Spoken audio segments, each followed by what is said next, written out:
আল্লাহ আল্লাহ আল্লাহ আল্লাহ আল্লাহ আল্লাহ আল্লাহ আল্লাহ।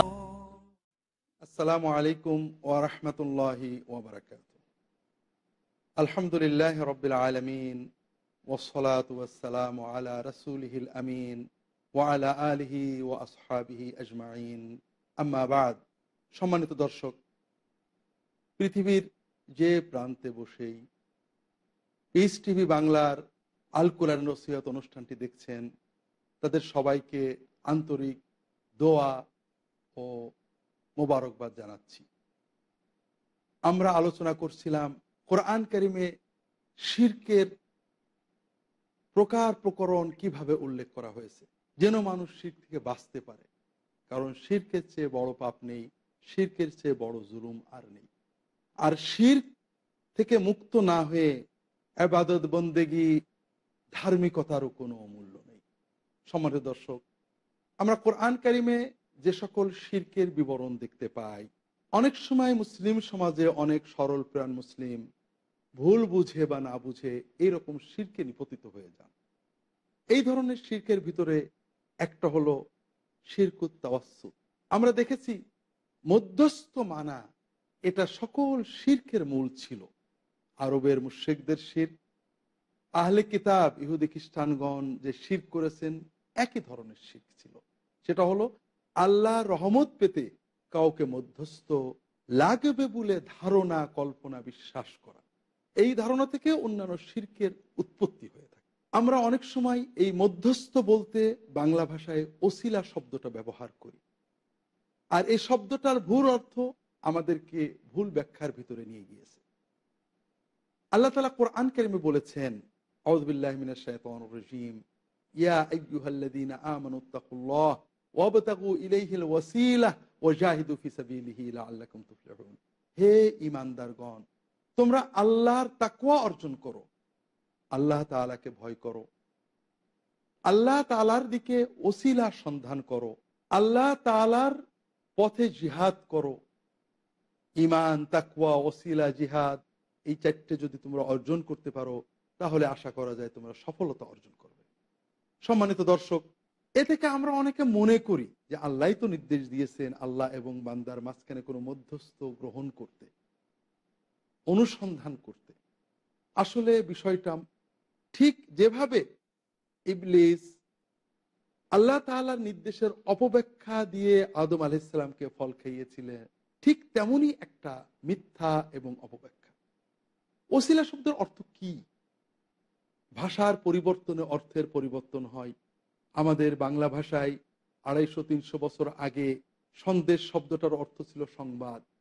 এখন আমাদের বাংলায় অধিকাংশ স্থানে সন্দেশ মানে এক ধরনের মিষ্টান্ন। পুরাতন আরবি ভাষায় লাবান মানে ছিল দুধ, কোরআনে তাই বলা হয়েছে। কিন্তু আজকাল আরব দেশে দেখবেন লাবান বলতে বলা হয় ঘোল। এভাবেই ভাষার শব্দের অর্থের পরিবর্তন ঘটে। এরকমই পরিবর্তন ঘটেছে ওসিলা শব্দ। আর ওসিলা শব্দটি যেহেতু ইসলামের সাথে জড়িত, এটার ইসলামী অর্থ জানতে হবে।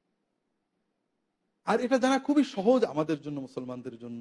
কারণ আমরা দিনের ভিতরে প্রতিদিন ৫ বার আজানের পরে ওসিলা প্রার্থনা করি। আমরা দোয়া করি, আল্লাহুম্মা রাব্বা হাযিহিদ দাওয়াতিত তাম্মাহ ওয়াস সালাতিল কায়িমা আতি মুহাম্মাদানিল ওয়াসিলা। হে আল্লাহ, এই মহান আহ্বান, আজানের মালিক এবং সালাতের মালিক আপনি মুহাম্মদ রাসূলুল্লাহ সাল্লাল্লাহু আলাইহি ওয়াসাল্লামকে ওসিলা প্রদান করুন। ওসিলা অর্থ যদি মধ্যস্থ হয়, তাহলে এই দোয়ার অর্থ কি দাঁড়াবে? যে আল্লাহ, নাউযুবিল্লাহ, মুহাম্মদ সাল্লাল্লাহু আলাইহি ওয়াসাল্লামের কোনো মধ্যস্থ নেই, আপনার কাছে যাওয়ার জন্য তাকে একটা ভালো মধ্যস্থ দান করুন। সম্মানিত দর্শক, আপনারা বুঝতেই পারছেন এটা কখনোই এই দোয়ার অর্থ হতে পারে না। সম্মানিত দর্শক, মূলত ওসিলার সাথে মধ্যস্থতার কোনো সম্পর্কই নেই। আরবি ভাষায় ওয়াসালা ইয়াসিলু ওয়াসলান ওয়াসিলাতান এর অর্থ হলো কারুবা কুরবাতান তাকাররাবা তাকাররুবান। আপনারা প্রাচীন আরবি অভিধানগুলো দেখেন, কোরআন কারীমের তাফসীরগুলো দেখেন, ওসিলা অর্থ নৈকট্য। আর এই নৈকট্য বুঝলেই আপনি দেখবেন এই দোয়ার অর্থ বুঝে গিয়েছেন। আল্লাহ, আপনি আমাদের প্রিয় রাসূল মুহাম্মদ রাসূলুল্লাহ সাল্লাল্লাহু আলাইহি ওয়াসাল্লামকে আপনার নৈকট্য, সর্বোচ্চ নৈকট্য প্রদান করুন। এজন্য অন্য হাদিসে বলা হয়েছে ওসিলা হলো আল্লাহর সর্বোচ্চ নৈকট্যের মর্যাদা, যেটা একজনই পাবেন এবং তিনি মুহাম্মদ রাসূলুল্লাহ সাল্লাল্লাহু আলাইহি ওয়াসাল্লাম। সম্মানিত দর্শক, তাহলে ওসিলা অর্থ হলো নৈকট্য। আল্লাহর নৈকট্য অনুসন্ধান করতে বলেছেন। তাকওয়া সাধারণত পাপ থেকে আত্মরক্ষা করা। তাকওয়ার আবিধানিক অর্থই হলো আত্মরক্ষা করা। যে কাজ করলে আল্লাহ অসন্তুষ্ট হন সে কাজ না করা, যে কাজ না করলে আল্লাহ অসন্তুষ্ট হন সেটা করা। এটি হলো মূলত তাকওয়া, অর্থাৎ ফরজ, ওয়াজিব, হালাল, হারাম পর্যায়ের বিষয়। আর এর পরের বিষয় হলো অতিরিক্ত নেক আমল কর্মের মাধ্যমে আল্লাহর নৈকট্যের প্রতিযোগিতা করা, যেটা রাসূলুল্লাহ সাল্লাল্লাহু আলাইহি ওয়াসাল্লাম অন্য হাদিসে সুন্দরভাবে তাকওয়া এবং ওসিলার ব্যাখ্যা করেছেন। সহিহ বুখারীর হাদিসে রাসূলুল্লাহ সাল্লাল্লাহু আলাইহি ওয়াসাল্লাম বলেছেন, আল্লাহ তাআলা বলেছেন, মা তাকাররাবা ইলাইয়া আবদি বিশাইইন আহাব্বা ইলাইয়া মিম্মা আফতারাতুহু আলাইহি। আমার বান্দা আমার নৈকট্য অর্জন করবে, আমার ওলি হবে, প্রিয় হবে, এজন্য আমার সবচেয়ে প্রিয় বিষয় হলো আমি যেটা ফরজ করেছি। ওমা যালা আবদি ইয়াতাকাররাবু ইলাইহি বিন নওয়াফিল হাত্তা উহিব্বা।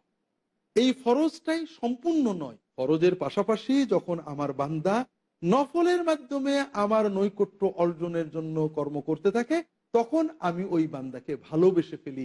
আমরা এটার অপব্যাখ্যা করে আল্লাহর এবং বান্দার মাঝখানে মধ্যস্থ ধরার কল্পনা করে আরবের মুশরিকগণ এবং আহলে কিতাবদের মুশরিকগণ যেভাবে মধ্যস্থের কল্পনায় শিরকে নিপতিত হয়েছেন, এইভাবে শিরক।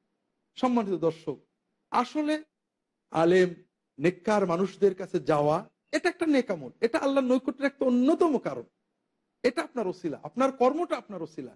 কিন্তু কোনো ব্যক্তি আপনার এবং আল্লাহর মাঝখানে মধ্যস্থ করবেন, এটার কল্পনা করলেই ঈমানটা নষ্ট হয়ে যাবে।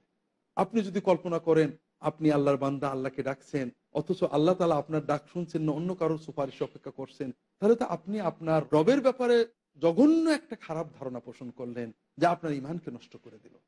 আপনি শিখতে হলে কারোর কাছে যাবেন, এটাও আপনার ওসিলা। আপনি আল্লাহর মহব্বত নিয়ে কারোর কাছে যাবেন, এটাও আপনার ওসিলা, অর্থাৎ আল্লাহর নৈকট্য অর্জনের একটা কর্ম। আপনি আল্লাহর মহব্বত নিয়ে দেখা করার জন্য, জিয়ারত করার জন্য কারোর কাছে যাবেন, এটাও আল্লাহর নৈকট্যের একটা কর্ম। কিন্তু কোনো ব্যক্তিকে, ওই ব্যক্তি আল্লাহ এবং আপনার মাঝখানে মধ্যস্থতা করবেন বা কাউ মধ্যস্থতা না করলে আল্লাহ তাআলা হয়তো আমারটা গ্রহণ করবেন না, এই চেতনা সকল শিরকের মূল। সম্মানিত দর্শক, দ্বিতীয় শিরক ছিল আরবের কাফেরদের ক্ষমতার শিরক। কাফেরা মনে করত সকল ক্ষমতার মালিক আল্লাহ, এটা এক বাক্যে তারা স্বীকার করত। কিন্তু তারপরেও তারা মনে করত যে আল্লাহ তাআলা কিছু নেককার মানুষকে কিছু ক্ষমতার অংশীদারিত্ব দিয়ে দেন, যেটা আমরা সহিহ মুসলিম হাদিসে দেখেছি। হজের সময় তারা তালবিয়া পড়তো, লাব্বাইক আল্লাহুম্মা লাব্বাইক, লাব্বাইক লা শারীকা লাকা লাব্বাইক। আল্লাহ আপনার কোনো শরীক নেই, এই কথা স্বীকৃতি দেওয়ার পরে ছোট্ট করে বলতো, ইল্লা শারীকান আনতা তামলিকুহু ওয়া মা মালাক। আল্লাহ আপনার শরীক নেই, তবে আপনি যাকে কিছু ক্ষমতা ভান্ডার দিয়ে রেখেছেন তাদের কিছু ক্ষমতা ভান্ডার আছে। সম্মানিত দর্শক, আমরাও অনেক সময় আল্লাহর নেককার বান্দাদের কারামতের দলিল দিয়ে মনে করি যে ওই কারামত বোধহয় তার ক্ষমতা, তার ভিতরে বোধহয় কল্যাণ অকল্যাণের ক্ষমতা আছে। কল্পনা করা, বিশ্বাস করাটাই শিরক। সকল অলৌকিক ক্ষমতার মালিক একমাত্র আল্লাহ, এবং আল্লাহ এই ক্ষমতা কাউকে দেন না। আল্লাহ এ ব্যাপারে অনেক উদাহরণ দিয়েছেন কোরআন কারীমে। দুনিয়ায় একজন মানুষ, তার লক্ষ কোটি টাকা আছে, সে কি তার চাকরকে এই টাকার ভান্ডারে চাবি দিয়ে যায়, ইচ্ছা করলে ব্যবহার করতে পারে? কখনোই করে না। আল্লাহ কোরআনে বিভিন্ন জায়গায় এগুলো বলেছেন। সম্মানিত দর্শক, আল্লাহর প্রিয় বান্দা মানে কি? আল্লাহর সৃষ্টি, আল্লাহর মাখলুক, আল্লাহর দাস। আল্লাহ তাকে ভালোবাসতে পারেন। একজন চাকরকে আমরা ভালোবাসতে পারি, তাকে ভালোবাসার কারণে কিছু সুবিধাও দিতে পারি। কিন্তু আমার ক্ষমতা ভান্ডার, আমি আমার রাজনৈতিক ক্ষমতা, আমার পারিবারিক ক্ষমতা অথবা অর্থনৈতিক ভান্ডার, ক্যাশের চাবি তাকে দিয়ে যাবে, ইচ্ছা মতো সে করতে পারবে, এই কল্পনা কি মানুষ করতে পারে? তাহলে আল্লাহ রাব্বুল আলামিন তিনি কেন ক্ষমতা দিবেন? কোরআনে বারবার বলেছেন না, ফেরেশতাদের দায়িত্ব দিয়েছেন, কোনো ক্ষমতা দেননি। বৃষ্টির ফেরেশতা আছে, মালাকুল মউত আছে, কিন্তু কেউ যদি মনে করে হায়াত মউত মালাকুল মউতের কাছে চাইতে হবে, এটা শিরক। আর কোনো মানুষকে আল্লাহ কোনো দায়িত্বও দেননি, ক্ষমতাও দেননি। কাজেই এই ক্ষমতা শিরক অতীত যুগের মানুষদেরকে শিরকে নিপতিত করেছে। আমরাও অনেক সময় না বুঝে অনেক সময় কারামত বা মুজিজার অজুহাত দিয়ে ক্ষমতা ভান্ডার মনে করি এবং একইভাবে শিরকে নিপতিত হই। সম্মানিত দর্শক, কোরআন এবং হাদিসে অন্য যে আরেকটা শিরকের কথা বলা হয়েছে সেটা হলো শিরকুল ইলম, জ্ঞানের শির। আল্লাহ কোরআন কারীমে বারবার বলেছেন অলৌকিক জ্ঞান, গায়েবের জ্ঞান আল্লাহ ছাড়া কারণ নেই। কুল লা ইয়ালামু মান ফিস সামাওয়াতি ওয়াল আরদিল গায়বা ইল্লাল্লাহ। আসমান এবং জমিনে আল্লাহ ছাড়া কেউ গায়েবের ইলম জানেন না। আল্লাহ কিন্তু এটা বলেননি আল্লাহর মতো গায়েবের ইলম কেউ জানেন না, তা বলেননি। গায়েবের যে অলৌকিক জ্ঞানটা এটা আল্লাহ ছাড়া কেউই জানেন। আরবের কাফেররা এই ধরনের আংশিক গায়েবে ইলম দাবি করত তাদের পুরোহিত কাহিন গণক ঠাকুরদের জন্য, যেটাকে বারবার আল্লাহ রাসূল শিরক বলে গণ্য করেছেন। কারণ গায়েবের ইলম, অলৌকিক ইলম, গোপন ইলম, ভবিষ্যতের ইলম আল্লাহ ছাড়া কারোরই নেই। কাজে কারো আছে বলে কল্পনা করাটাই শিরক। সম্মানিত দর্শক, সময় হলো একটু বিরতিতে যাওয়ার, আমাদের সাথেই থাকুন। ছোট্ট বিরতির পরে আপনাদের কাছে ফিরে আসছি। আসসালামু আলাইকুম ওয়া রাহমাতুল্লাহি ওয়া বারাকাতুহু।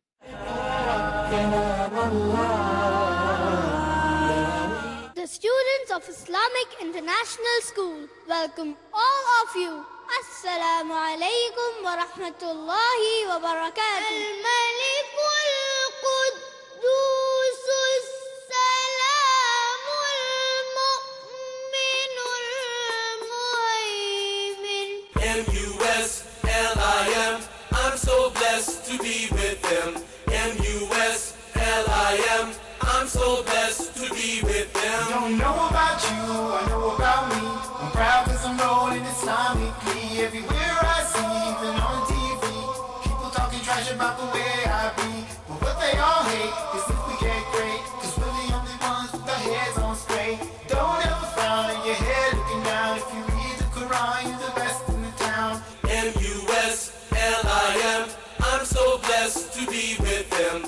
M-U-S-L-I-M, I'm so blessed to be with them. Watch Little Wonders at their best.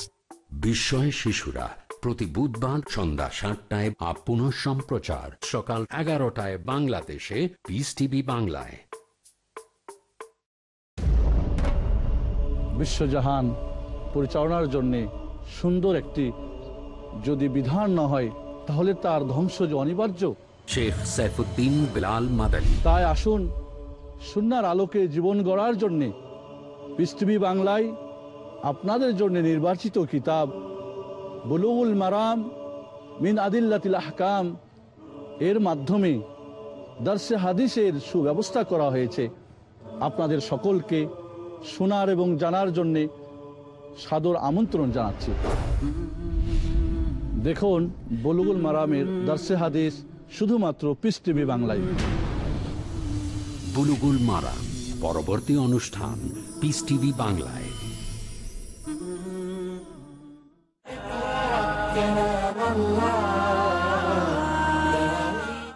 আসসালামু আলাইকুম ওয়া রাহমাতুল্লাহি ওয়া বারাকাতুহু। সম্মানিত দর্শক, বিরতির পরে ফিরে এলাম আপনাদের কাছে। আমরা আলোচনা করছিলাম কোরআন এবং সুন্নায় বর্ণিত শিরকগুলো নিয়ে। কোরআন এবং সুন্নায় যে সকল শিরকের কথা বলা হয়েছে স্পষ্টভাবে, অথচ আমরা অনেক সময় না বুঝে সেই শিরকে নিপতিত হই। সেগুলো কি কি এবং কিভাবে আমরা এই শিরক থেকে মুক্ত হব? হযরত ঈসা আলাইহিস সালাম তার যে কথা প্রচলিত ইনজিলে আমরা পাই, সেখানেও তিনি বলেছেন গায়েবের জ্ঞান তার নেই, কিয়ামত কখন হবে, কি অবস্থা হবে তিনি কিছুই জানেন না। অতিভক্তির প্রাবল্যে খ্রিস্টানগণ তৃত্ববাদী তত্ত্ব দাবি করলেন। তারা কয়েকটা বিষয় দাবি করলেন, যেটা আমরা তাদের নাইসিন ক্রিডের ভিতরে দেখতে পাই, অর্থাৎ খ্রিস্ট ধর্মের মূল কালেমা বা আকীদা যেটা। তারা বিশ্বাস করেন যে ঈসা মসিহ আল্লাহর জাত থেকে তৈরি, same substance, light of light, আল্লাহর নূর থেকেই তিনি এসেছেন, নাউজুবিল্লাহ। কাজেই আল্লাহর জ্ঞানের তিনি মালিক। আল্লাহ তাআলার যে জ্ঞান, জ্ঞানের তিনি দৈহিক প্রকার, এই বিভিন্ন অতিভুক্তি দিয়ে তারা দাবি করতেন অলৌকিক গায়েবের জ্ঞানের মালিক ঈসা মসিহ, নাউজুবিল্লাহ, যেটা ঈসা মসিহ নিজেই প্রতিবাদ করেছেন। এই প্রতিবাদটাকে ঠেকাতে তারা জালিয়াতি করেছে। আমরা যখন বাইবেলের king James version, authorised version দেখি, সেখানে দেখি ঈসা মসীহ বলছেন কিয়ামতের কথা কেউ জানে না, ফেরেশতারাও জানে না। তিনি যে জানেন না, ঈসা মসীহ জানেন না, এটা ডিলিট করে দেওয়া হয়েছে, মুছে দেওয়া হয়েছে। কিন্তু পরবর্তী ভার্সনগুলোতে, রিভাইজ স্ট্যান্ডার্ড ভার্সনে ওটা যোগ করা হয়েছে, কারণ তারা জালিয়াতি করে ঈসা নবীর গায়েবী এলেম দাবি করার চেষ্টা করেছিল।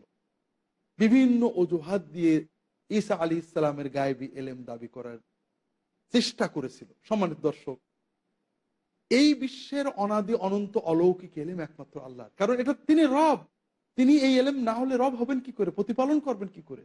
আর যেহেতু প্রতিপালক আর কারো প্রয়োজন নেই, আর এই এলেমও আর কারোর জন্য দরকার নেই। আর আমরা বর্তমানে অনেক সময় রাসূলুল্লাহ সাল্লাল্লাহু আলাইহি ওয়াসাল্লামের প্রতি ভালোবাসার আতিশয্যে, অথবা কোনো নেককার মানুষের প্রতি ভালোবাসা আতিশয্যে তার জন্য অলৌকিক গায়েবী জ্ঞানের দাবি করি। আল্লাহ তাআলা কোরআন কারীমে এই ধরনের অতিভক্তি নষ্ট এবং বিনষ্ট করে তাওহীদ প্রতিষ্ঠার জন্য বিভিন্ন আয়াতে রাসূলুল্লাহ সাল্লাল্লাহু আলাইহি ওয়াসাল্লামকে বলেছেন, হে রাসূল কুল লাউ কুনতু আ'লামুল গায়বা লাস্তাকতারতু মিনাল খায়রি ওয়া মা মাসানিয়াস সু। আমি যদি গায়েবী জানতাম তাহলে তো আমার কোনো ক্ষতি হতো না। আমি যদি জানতাম ওহদের মাঠে যে আমার দাঁত ভাঙতে হবে, আমি যেতাম না। যদি আমি গায়েব জানতাম, আমার কোনো অকল্যাণ কেউ করতে পারতো না, আমি তো আগে থেকে কিছু জানতাম। এবং লাস্তাকসারতু মিনাল খায়র, আমি দুনিয়ার যেখানে যে গোপন ভালো আছে সব জমা করে দিতাম, সবচেয়ে বড় লোক হয়ে যেতাম। খুব সহজ, স্বাভাবিক, প্রকৃতি গ্রহণ করে এমন একটা যুক্তি, আমি গায়েব জানি না। আল্লাহ অন্যান্য আয়াতে বারবার বলেছেন, হে রাসূল আপনি বলে দেন আমি গায়েব জানি না। কারণ অলৌকিক জ্ঞান জানার এই মহা দায়িত্ব তিনি কেন নেবেন? এটা তো রুবুবিয়াতের দায়িত্ব। সেজন্য তো আল্লাহ তাআলা আছেন। দাওয়াতের জন্য যেটা দরকার আল্লাহ তাকে ওই রকম জ্ঞান দিয়েছেন, ওহির মাধ্যমে অনেক গোপন কথা শিখিয়েছেন, যেটা তার রিসালাতের দায়িত্ব পালন করার জন্য প্রয়োজন ছিল। কিন্তু আল্লাহ তাআলার অলৌকিক অনাদি অনন্ত ভবিষ্যৎ অতীতের জ্ঞান, এটা আল্লাহ নিজের জন্য। এই জ্ঞানে আল্লাহর সাথে কেউ শরীক আছেন, এটা বিশ্বাস করাটাই শিরক। অন্য একটা হাদিসে আসছে, ইবনে হযর আসকালানী রাহিমাহুল্লাহ হাদিসটাকে হাসান বা সহিহ বলেছেন, যে একজনের উট হারিয়ে গিয়েছিল, উট খুঁজে পাচ্ছে না, রাসূলুল্লাহ সাল্লাল্লাহু আলাইহি ওয়াসাল্লামের কাছে এসে বলল, তিনি বলতে পারেন তোমরা খোঁজো। এক বেদুইন বলছে, এ কেমন নবী, গায়েবের কথা উটটা কোথায় আছে বলতে পারে না। কারণ কুসংস্কার আচ্ছন্ন মানুষ, নবী হতে হলে সব গায়েব জানতে হবে। এরপর রাসূলুল্লাহ সাল্লাল্লাহু আলাইহি ওয়াসাল্লামকে যখন বলা হলো, তিনি বললেন, হ্যাঁ আমি গায়েব জানি না, তবে আল্লাহ আমাকে এইমাত্র জানালেন যে তোমার উটটা অমুক জায়গায় আছে, গেলে পাবে। কাজেই আমরা এই এলেমের শিরক, যেটার ভিতরে আহলে কিতাবগণ বিশেষ করে খ্রিস্টানগণ নিপতিত হয়েছেন অতিভক্তির মাধ্যমে, আমরা যেন এরকম নিপতিত না হই। আল্লাহ তাআলা আমাদেরকে হেফাজত করুন, আমিন। সম্মানিত দর্শক, শিরকের ভিতরে একটা বড় শিরক হলো সাজদা, যে ইবাদতগুলোর মাধ্যমে মানুষ আল্লাহর সাথে শরীক করত আগের জামানা থেকে। সাজদা, আগের জামানার মানুষেরা চাঁদ সূর্যকে সাজদা করত, আল্লাহর বড় নিদর্শন তাকে তাজিম করে পুরোহিতদের সাজদা করত। হাদিস শরীফে এসেছে তারা পুরোহিতদেরকে তাজিমি সাজদা করত। মুতাওয়াতির হাদিস, প্রায় 15-16 জন সাহাবী থেকে বর্ণিত। সিরিয়ায় খ্রিস্টানগণ ছিলেন, ইহুদিগণ ছিলেন, তারা তাদের পুরোহিত গুরু ঠাকুর তাদেরকে সাজদা করত। এই জন্য আল্লাহ তাআলা কোরআন কারীমেও নিষেধ করেছেন, ওয়াত্তাখাযু আহবারহুম ওয়া রুহবানাহুম আরবাবা, তারা তাদের পুরোহিতদেরকে রব বানিয়ে ফেলতো। হাদিস শরীফে রাসূলুল্লাহ সাল্লাল্লাহু আলাইহি ওয়াসাল্লাম খবরদার, সাহাবীরা কেউ কেউ সিরিয়া থেকে এসে রাসূলুল্লাহ সাল্লাল্লাহু আলাইহি ওয়াসাল্লামকে সিজদা করতে গেলেন, ইয়া রাসূলুল্লাহ তারা তাদের ধর্মগুরুদের সিজদা করে, আর আপনি তো তাহলে আল্লাহ রাসূল, আপনি সিজদা পাওয়ার অধিক যোগ্য। না, খবরদার, আল্লাহ ছাড়া কাউকে সিজদা করা যায় না। সম্মানিত দর্শক, আল্লাহ কোরআন কারীমে এর জন্য বলেছেন, ওয়া আন্নাল মাসাজিদা লিল্লাহ ফালা তাদউ মা'আল্লাহি আহাদা। মসজিদ, সিজদা করার কাজ, সিজদা এটা শুধুমাত্র আল্লাহর জন্য, কাজে আল্লাহর সাথে কাউকে ডেকো না, কাউকে ইবাদত করো না। সম্মানিত দর্শক, আর একটা শিরক যেটা কোরআন কারীমে বারবার বলা হয়েছে, শিরকুদ দুআ। আল্লাহ তাআলা কোরআন কারীমে শিরকটাকে মূলত দোয়া বলেছেন, কারণ শিরকের মূল উদ্দেশ্যই দোয়া। আরবের কাফেররা আল্লাহকে একমাত্র রব বলে মানত, যেটা আমরা দেখেছি, খালেক মালিক বলে মানত, তার কাছেও দোয়া করত। তবে তাদের বিশ্বাস ছিল দোয়া দুই রকমের। একটা হলো খুব বড় বিষয়ে, যেখানে ছোটখাটো আল্লাহর প্রিয় মাখলুকরা কিছু করতে পারে না, আর একটা সাধারণ বিষয়। সাধারণ বিষয়ে আল্লাহকে বিরক্ত করার দরকার নেই। খুব বড় বিষয় হলে আল্লাহর কাছে ডাকতো। যেমন সাগরে গেলে, আল্লাহ কোরআন কারীমে অনেকবার বলেছেন, সাগরে গেলে উত্তাল তরঙ্গ যখন জীবন বাঁচে না, আল্লাহকে ডাকতো। কিন্তু যখন বাড়িতে আসতো ছোটখাটো বরকত বিপদের জন্য, দেবতাদের ডাকতো। কোরআন কারীমে তাদের দোয়ার কথা বলেছে, তারা আল্লাহকে ডাকতো। আল্লাহ তাআলা বলছেন, তারা রাসূলুল্লাহ সাল্লাল্লাহু আলাইহি ওয়াসাল্লাম দিন নিয়ে আসলেন, আল্লাহুম্মা ইন কানা হাযা ওয়া লাক্কা মিন ইনদিক ফাআমতির আলাইনা হিজারাতাম মিনাস সামাই আও ইতিনা বিআযাবিন আলীম। কাফেররা রাসূলুল্লাহ সাল্লাল্লাহু আলাইহি ওয়াসাল্লাম যখন দ্বীন তাওহীদ নিয়ে আসলেন, তখন কাফেরা বলতো, দোয়া করতো আল্লাহর কাছে, আল্লাহ যদি মুহাম্মদ সাল্লাল্লাহু আলাইহি ওয়াসাল্লাম যে দ্বীন নিয়ে এসেছেন এটা যদি সত্য দ্বীন হয়, তাহলে আমাদের গজব দিয়ে পাথর মেরে ফেলেন। নাউজুবিল্লাহ। বলা দরকার ছিল ইমানদার হিসেবে যে সত্য দ্বীন হলে এটা আমাদের গ্রহণ করার তৌফিক দেন। তা না বলে তারা বলছে যদি মুহাম্মদ সাল্লাল্লাহু আলাইহি ওয়াসাল্লামের দ্বীন সত্য হয় আমাদের উপর পাথর নিক্ষেপ করেন। আল্লাহ তাআলা কোরআন কারীমে বলেছেন তোমাদের উপর পাথর আসতো, কিন্তু দুটো কারণে আসে না। তোমরা শিরকের পাশাপাশি আল্লাহর কাছে দোয়া করো, ক্ষমা চাও। আর একটা হলো স্বয়ং রাসূলুল্লাহ সাল্লাল্লাহু আলাইহি ওয়াসাল্লাম তোমাদের ভিতরে রয়েছে। আল্লাহ অন্য আয়াতে বলছেন, কুল মা ইয়াবু বিকুম রাব্বি লাউলা দুআউকুম ফাকাদ কাযাবতুম ফাসাউফা ইয়াকুনু লিজামা। আল্লাহ তাআলা বলছেন কাফেরদেরকে যে আল্লাহ তোমাদের কোনো গুরুত্বই দিতেন না, তোমাদের ধ্বংস করে দিতেন শুধু তোমাদের দোয়ার কারণে। আল্লাহু আকবার। আমরা অনেক সময় গুনাহগার মুমিন মনে করি আমরা গুনাহগার, আল্লাহর ডাক হয়তো শুনবে না। আল্লাহ কাফেরদেরও আর্তনাদ শ্রবণ করেন, অনেক দোয়া কবুল করেন। আল্লাহ কোরআনে অনেক জায়গায় বলেছেন, সমুদ্রে যখন উত্তাল তরঙ্গ হয়, জাহাজ যখন ডুবতে থাকে, আল্লাহকে ডাকে কাফেররা, আল্লাহ অনেক সময় তাদের দোয়া কবুল করেন। আল্লাহ তার গুনাহগার শুধু নয়, কাফের মুশরিকের দোয়াও দুনিয়ায় বিপদ আপদে আল্লাহ কবুল করেন, যেটা আল্লাহ বলেছেন। কাজেই মুমিন দোয়া করবে একমাত্র আল্লাহর, আরেকজনের দোয়ার ক্ষেত্রে শিরক কিন্তু সবচেয়ে বেশি। আমরা যত দেখি মুশরিকদের আল্লাহ উল্লেখ করেছেন দোয়া আল্লাযিনা ইয়াদউনা মিন দুনিহি, ডাকে, অর্থাৎ বিপদে আপদে পড়লে তারা তাদের দেবতাদের ডাকতো। আর অন্যান্য যত শিরক আছে, যেমন সাজদা করা, মানত করা, তাদের সামনে ফল মূল প্রাণী দিয়ে দেওয়া, যেটা কোরআন কারীমে বিভিন্ন জায়গায় উল্লেখ করা হয়েছে, এগুলো মানত, উৎসর্গ, সাজদা, এগুলো সব হলো যেন দোয়াটা দেবতা গ্রহণ করেন। এজন্য শিরকের মূল বিষয়ই ছিল চাওয়া, দোয়া, ডাকা, তাদের কাছে সাহায্য চাওয়া, যেন তারা নেক নজর দেন তাদের ভান্ডার থেকে, অথবা আল্লাহর কাছ থেকে সুপারিশ করে চেয়ে এনে দেন। এজন্য আল্লাহ ছাড়া কাউকে ডাকা, প্রার্থনা করা হলো শিরক। আল্লাহ কোরআন কারীমে প্রথম সূরায় আমাদের প্রথম শেখাচ্ছেন ইয়াকা না'বুদু ওয়া ইয়াকা নাস্তাঈন, আল্লাহ শুধুই একমাত্র আপনারই ইবাদত করি, আপনার কাছেই সাহায্য চাই। সম্মানিত দর্শক, দোয়া বা চাওয়া, প্রার্থনা, সাহায্য চাওয়ার দুটো দিক আছে, একটা হলো লৌকিক আর একটা হলো অলৌকিক। লৌকিক চাওয়াটা নাস্তিক আস্তিক সকলেই চায়। একটা মানুষ বিপদে পড়েছে, ভাই আমাকে সাপে তাড়া করে সাপটা মেরে দেন, পানিতে ডুবে যাচ্ছে একটু হাত ধরে তুলে দেন, অমুক বিপদে পড়েছে আমাকে সাহায্য করেন। এটা বিশ্বাসজাত নয়, অলৌকিক নয়। এই সাহায্য একজন মানুষ আরেকজনকে চাইতে পারে, কিন্তু বিশ্বাসজাত যে চাওয়া, প্রার্থনা, এটা শুধু বিশ্বাসীরা করে, এবং যে যার ভিতরে অলৌকিক ক্ষমতা আছে বলে বিশ্বাস করে তারই করে। যেমন একজন বিশ্বাস করে যে একটা পাথর অথবা একটা মূর্তি অথবা একটা গাছ অথবা একটা লাঠি অথবা একটা ঘর, এর ভিতরে অলৌকিক ক্ষমতা আছে, সে সেখানে যে চাই। আবার অন্য একজন বিশ্বাস করে এর ভিতরে কিছু নেই, সেটাকে অপমান করতে পারে, সে তাকে লাথি মারতে পারে, পানি ঢেলে দিতে পারে। তাহলে বিশ্বাসজাত অলৌকিক প্রার্থনা একমাত্র আল্লাহর জন্য হবে, আল্লাহ ছাড়া কারোর জন্য হলেই সেটা শিরক। যেমন আপনি পানিতে ডুবে যাচ্ছেন, আপনি চিৎকার করে কে আছো ভাই বাঁচাও, এটা জাগতিক চাওয়া, এটা আস্তিক নাস্তিক সবাই বলে। কিন্তু আপনি যদি কল্পনা করেন যে দূরে একজন মানুষ আছে, ধারণা নিয়ে আপনি ডাক দেন, অমুক ব্যক্তি আমাকে বাঁচাও, আপনি মনে করছেন তিনি হয়তো জীবিত বা মৃত অমুক জায়গায় আছেন, তিনি ডাক শুনবেন, এটা শিরক। অথবা আপনি যদি এমন মনে করেন যে আল্লাহর কোনো বান্দা আপনি যেখান থেকেই ডাকেন শুনতে পান, এটাও শিরক। দূরের ডাক শোনা, সবকিছু জানা একমাত্র আল্লাহর রুবুবিয়াতের ক্ষমতা, আল্লাহ ছাড়া কেউ জানে না। কাজেই আমরা বিপদে পড়ে আল্লাহকে ডাক, বড় কষ্ট লাগে যে মোমেন আল্লাহর উপর ঈমান এনেছেন, আল্লাহকে সর্বশক্তিমান বলে মানেন, অথচ যে আল্লাহ তাআলা বলছেন ওয়াইযা সাআলাকা ইবাদি আন্নী ফাইন্নী করিব উজিবু দাওয়াতাদ দাঈ ইযা দাআন, আল্লাহ বলছেন বান্দারা যখন আমার কথা জিজ্ঞাসা করে আমি বান্দার কাছে আছি, বান্দা আমাকে ডাকলেই আমি সাড়া দেব। আল্লাহ তাআলার এই মহান মহান ওয়াদা, মহান করুণাকে অবমূল্যায়ন করে আমরা চাওয়ার জন্য ছুটে চলেছি কোথায় কোথায় কোথায় কোথায় কোথায়।